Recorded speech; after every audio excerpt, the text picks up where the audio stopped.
కావ్య కృష్ణారెడ్డి గారు. ధన్యవాదాలు అధ్యక్ష.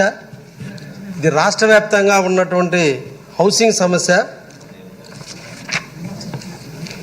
ప్రతి పేదవాడికి కూడు గూడు గుడ్డ ఉండాలనేది చెప్పినటువంటి మహానుభావుడు నందమూరి తారక రామారావు గారు. ఆ మోటివ్తో ఏర్పడిన పార్టీ మన తెలుగుదేశం పార్టీ. గత 2019 నుంచి 24 మధ్య కాలంలో పేదవాళ్ళందరూ కూడా కాలనీలు శాంక్షన్ అయినప్పటికీ వైఎస్ఆర్సీపీ పార్టీ వాళ్ళు మాత్రమే ఇల్లు కట్టుకున్న కారణాన వాళ్ళందరూ మన పార్టీకి సంబంధించిన వాళ్ళందరూ కూడా ఇల్లు కట్టనీయకుండా ఇబ్బంది పెట్టినటువంటి పరిస్థితులు గత 5 సంవత్సరాలుగా జరిగినాయి. ఇప్పుడు కొత్తగా వచ్చే స్కీమ్లో ఈచ్ కాలనీకి 2.5 లక్షల రూపాయలు, అదేవిధంగా ఎస్టీలకి అయితే 75,000, ఎస్సీలకి అయితే 50,000. నిన్న అదృష్టం కొద్దీ మన ముఖ్యమంత్రి వర్యులు బీసీలకు అందరికి కూడా 50,000 రూపాయలు అదనంగా ఇచ్చేటట్టుగా ఈరోజు ఈ స్కీమ్ను రూపొందించడం జరిగింది. అయితే గతంలో అధికారులు టార్గెట్ కోసం ప్రతి ఒక్కరూ కూడా బీపీఎల్ కింద అంటే బిలో బేస్మెంట్ లెవెల్లో కట్టుకున్నారని అబద్ధపు సర్టిఫికేట్లు ఇచ్చిన కారణాన వాళ్ళందరూ కూడా పాత రికార్డుల్లో పాత కాలనీల కింద మంజూరై ఉన్నాయి.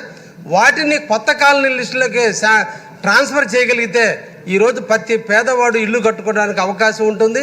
ఇప్పుడు కొత్త రేట్ల ప్రకారం ఇల్లు కట్టుకుంటే ఎస్టీలకైతే 3,20,000 వస్తుంది. అదే పాత స్కీమ్ కింద అలాగా కొనసాగితే 1.5 లక్షల రూపాయలు, ఎన్ఆర్జీఎస్ కింద 30,000 కలిపితే 1,80,000 వస్తుంది. కానీ కట్టుకునేది ఇప్పుడు కాబట్టి ఆ పాతకు ఉన్నటువంటి అకౌంట్ హోల్డర్స్ అందరినీ కూడా ఈ కొత్త స్కీములకు ట్రాన్స్ఫర్ చేస్తే బాగుంటుంది అనేది ఒక సూచన ప్రజల నుంచి వస్తుంది అధ్యక్ష.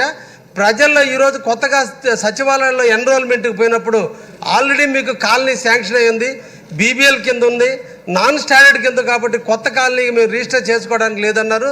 ఈరోజు కొత్త కాలనీలకి పాత లిస్టుకి మధ్య 1.5 లక్షల రూపాయలు పబ్లిక్ నష్టపోతుంది. పెట్టేవాడిని అడిగేది, కొట్టేవాడిని అడగరు. కాబట్టి కొట్టే ప్రభుత్వం పోయి పెట్టే ప్రభుత్వం వచ్చింది. కాబట్టి ఈ పెట్టే ప్రభుత్వం పెడతది అనే దానికి పేదవాళ్ళని అందరినీ కూడా కొత్త స్కీమ్లోకి తీసుకొస్తే అందరూ కూడా ఇల్లు నిర్మించుకోవడానికి అవకాశం ఉంటుందనే విషయాన్ని గుర్తుంచుకొని తప్పకుండా కొత్త లిస్టులోకి కొత్త స్కీమ్లోకి దాన్ని ట్రాన్స్ఫర్ చేయవలసిందిగా మీ ద్వారా ప్రభుత్వాన్ని కోరుతున్నాను అధ్యక్ష. ధన్యవాదాలు అధ్యక్ష.